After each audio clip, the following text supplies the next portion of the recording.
O sistema internacional está organizado por estados soberanos. Não existe nenhuma entidade acima dos estados soberanos. Tá. Eles são a unidade... Meu, assim, você fala assim, mundo. O que é o mundo? Aqui dentro desse pote, essas balas. Ele é composto de um monte de balinhas. Cada balinha dessas é um país. Tá. Essa é a unidade fundamental da estrutura do mundo. Ah, mas e os outros? Não. A unidade reconhecida que organiza são os países, os estados. E eles são soberanos. Não tem ninguém acima aqui, olha, não, veja bem, vocês não estão se comportando. Não existe isso. Então a ONU não tem poder sobre a soberania dos países. Existe um acordo que todo mundo aqui falou, vamos concordar numas regras. Só que vira e mexe. Não é... Não acontece, É. todo mundo discorda. Mas quando acontece alguma coisa, se reúnem pra ver o que vai ser feito. Se reúne. O Conselho de Segurança é isso. É. E são 5 países permanentes. O que é permanente? O cara tá sentado todo dia lá. Você tá sentado aqui todo dia. Claro. Muda quem tá aqui no meu lugar. Existem 5 que estão permanentes. Quais são os 5? Estados Unidos, Estados Unidos, Rússia, Rússia. Alemanha. Não. A Alemanha Não? perdeu a guerra. A Alemanha perdeu a guerra. cara. É, Quem a Alemanha... mais? Quem? Vai. Japão. Japão. Não. Japão perdeu a guerra Perdeu a também. guerra. Eita, Achei ajuda que você aí, ia falar mandíbula. França, talvez? França. Faltam 2. Não, você fala... faltam Faltam 2. Você falou Estados Unidos, Unidos, Rússia, França. França, Faltam 2. Caramba, Reino Inglaterra, com certeza. Inglaterra. Falta 1. Mega importante, pô, você tá esquecendo. Canadá A gente não falou é. um tempão aqui. A China. China? É. Caramba, é mesmo, China. Se China não tivesse aí... Tá. O que são? Esses caras têm um assento permanente. Eles têm o direito de estar China lá. sempre teve ou foi ultimamente por causa da... Tem um detalhe ali que quando... O assento era da China, mas quem representava a China era Taiwan. Aí eles mudaram isso. Taiwan se retirou. Falaram, não, pelo amor de Deus, uma ilha aqui com 40 e poucos milhões e 1 bilhão. Eles são os verdadeiros donos do assento. Tá. Mas isso é uma outra história e não dá nem pra gente entrar. Mas vamos lá. Esses 5 têm um assento permanente. O que eles têm direito? Eles têm um poder de veto. A gente quer decidir uma coisa aqui, todo mundo. Você tem assento permanente. Só você que tem um assento trocar permanente. essa jujuba por amendoim. Isso. Aí nós, aqui 3, 4, votamos que não. Você é o único que tem permanente. Você que tá aqui sempre. Você fala, eu veto. E aí já... Não acontece nada. É mesmo? Acabou. Não Esses 5 são especiais, eles têm poder de veto. Além dos 5, quem mais senta nessa mesa? É uma mesa em formato de U, assim, uma ferradura. Uma ferradura.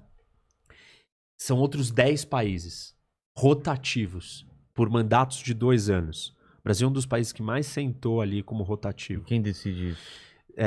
São por regiões. Então a América Latina tem direito a 2 vagas.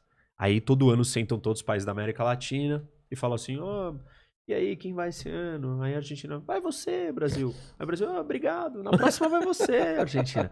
É amigável. Tá. Tem lugares que é um problema. Por exemplo, Israel. Ela tá no Oriente Médio. Aí ela senta com todo mundo, nem senta. Aí os caras falam, não, você nunca vai. E Israel nunca foi. Ah, é? Não consegue, porque não podia ir, entendeu? Tá. Aí sentou lá os 15, e os 15 estão lá debatendo e vão votar. E aí o que eles vão votar? O Estado pode ou não intervir no Afeganistão, porque houve um ataque. Aí tem a carta da ONU. E na carta diz o seguinte, o país está autorizado a retaliar em caso de autodefesa. Foi atacado, ele pode retribuir. A comunidade internacional pode agir se houver uma ameaça à paz mundial. Aí começam os problemas. Então. O que é uma ameaça à paz mundial? Para você, russo, é uma coisa. Para mim, inglês é outra. Para o francês é outra. E assim por diante. E aí, a gente percebe que o Conselho de Segurança é um órgão político. E você vai proteger os seus aliados ao invés de proteger outras pessoas. E aí o Conselho decide. Tá bom, aí o Conselho vira e fala assim, não pode intervir no Iraque. Aí os Estados Unidos fala, eu quero. Dane-se. Aí todo mundo já começa. Viu? Os Estados Unidos faz o que quer. A China faz o que quer. A Rússia faz o que quer. Então. A França faz o que quer. O Brasil faz o que quer. Todo mundo faz o que quer. E aí, por que faz o que quer? Porque não tem meios de você Aplicar, punir.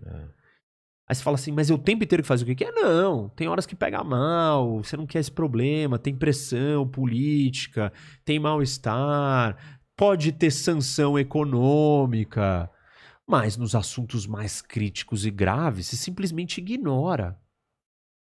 Esses 5 países, existe um tratado muito importante que chama o Tratado de Não Proliferação de Armas. E esse tratado diz que esses 5 países são especiais. E eles podem ter bomba atômica. O resto do mundo inteiro que assinou o tratado não pode. Israel tem. Israel assinou o tratado? Não? Não. Só 3 países no mundo não assinaram o tratado. Israel? Quem mais? Índia, Paquistão. A Coreia do Norte assinou o tratado e aí ela foi lá, testou a bomba e rasgou o tratado. O que aconteceu com ela? Foi expulsa? Não, ela saiu, né? Nada. Tecnicamente tem sanção econômica contra ela, mas já tinha antes. Então não mudou. O Brasil assinou o tratado? Assinou. O Brasil cumpre com o tratado? Cumpre.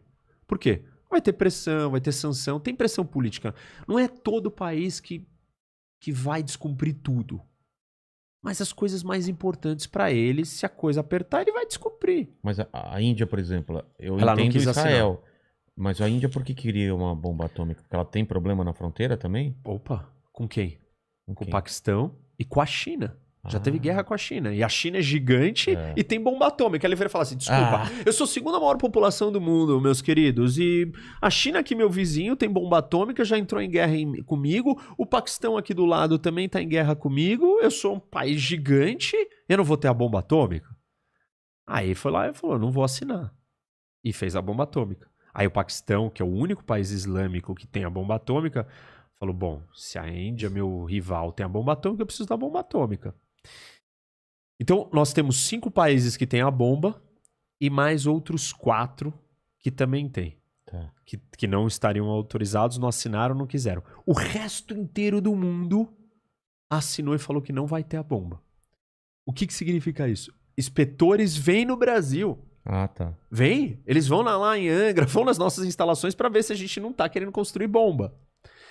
Tanto que tem até um episódio curioso na época do Lula que ele virou e falou, não, nós não vamos deixar os inspetores entrarem aqui no Brasil. E era justamente quando tava tendo o problema do Irã. E o Irã não tava deixando os inspetores entrarem lá. E aí a comunidade internacional, o resto do mundo falou, não, o Brasil não faz isso, pelo amor de Deus, vocês estão loucos, por que vocês estão inventando isso agora, vocês? Aí ele, não, porque vocês querem roubar nosso segredo da nossa centrífuga. Aí chegaram num acordo que, não, então vocês não vão olhar lá dentro da centrífuga. Tá bom. O problema com o Irã é que o Irã tem um programa nuclear. E todo mundo percebe que o programa nuclear iraniano é para fins de construir uma bomba. E aí as pessoas falam, mas a China tem, a Rússia tem, por que o Irã não pode ter? Porque tem uma diferença entre 9 países terem bomba atômica e 50 países terem bomba atômica. Um mundo com 50 países com bomba atômica ele é muito mais instável e perigoso do que com 9.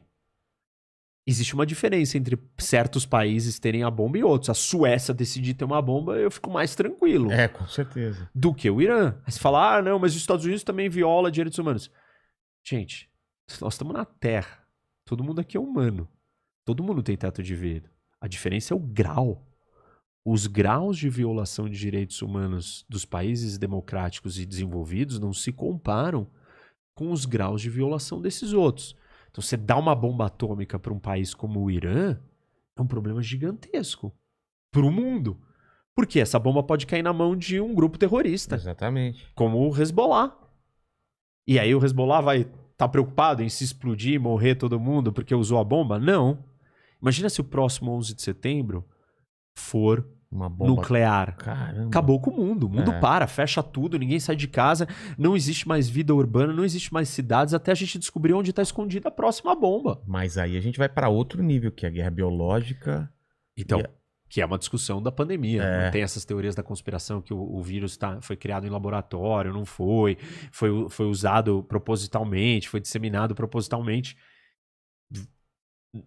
Mas Não um gosto um de medo teorias também. da conspiração. Mas imagina no seu cenário biológico, é isso. É um tipo de arma de destruição em E ele massa. falou, tá, eu não posso ter arma nuclear, vou ter arma biológica. Isso, que tá banida também. Só que é um problema que você não consegue também proteger os seus, né? Você não consegue proteger o seu, você não consegue verificar se ele tem. É.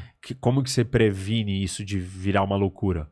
Você vira e fala assim, ó, se você usar isso, pode ter certeza que mesmo depois de morto, eu vou criar um mecanismo para destruir toda a sua população e te matar. Isso se chama MAD, que é uma estratégia que surgiu na época nuclear da Guerra Fria para garantir que mesmo depois de explodir o país, você ia retaliar, e isso fez que a gente não tivesse uma guerra nuclear.